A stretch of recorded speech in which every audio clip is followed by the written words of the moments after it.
Our sages charged the disease of leprosy, the main subject of our Parsha, with a moral charge.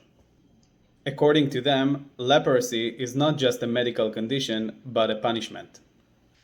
Their interpretation is based on a proof text from the Torah itself. During the Sneh ceremony, Moses' hand was stricken with leprosy after questioning the willingness of the people of Israel to believe him. And Miriam was struck with leprosy when she spoke gossip about Moses. Sages considered Lashon Hara, slander, to be one of the most serious offenses.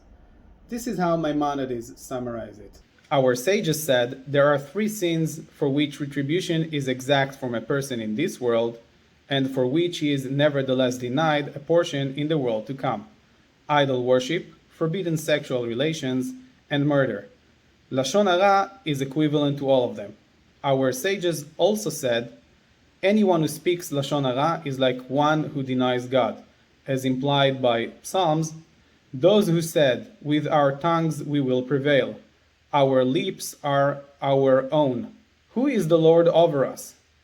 In addition, they said, Lashon Hara kills 3 people: the one who speaks it, the one who listens to it, and the one about whom it's spoken. The one who listens to it suffers more than the one who speaks it. Is the damage of Lashon Hara so great? Yes, indeed. Here are just 2 of many examples. The old Rebbe, Rabbi Shneur Zalman of Ladi, was arrested by the Russian Tsarist government because of a false testimony from a fellow Jew. Rabbi Yosef Dov Soloveitchik was brought to trial in Boston in 1941 to deal with accusation made by the Jewish community there. We are a nation with a rich history, yet sometimes we are impervious to history in an embarrassing degree. Time after time, Jews fail to solve internal dispute in acceptable ways.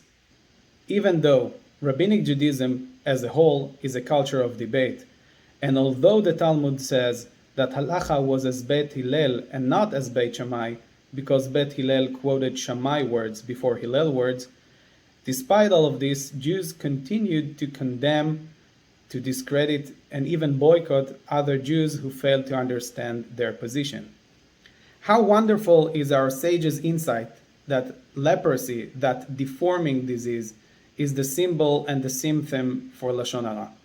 Indeed, we are deformed when the tongue is used to lie instead of lane, to divide instead of connect, and to narrow down the mind instead of expanding it, when we're using our tongue as a weapon with rough finger on the trigger.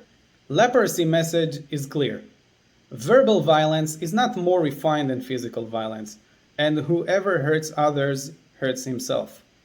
Words hurt. Insults hurt. Lashon Hara destroys community. Our language is God's greatest gift to man. We must use it in a constructive way. Shabbat Shalom.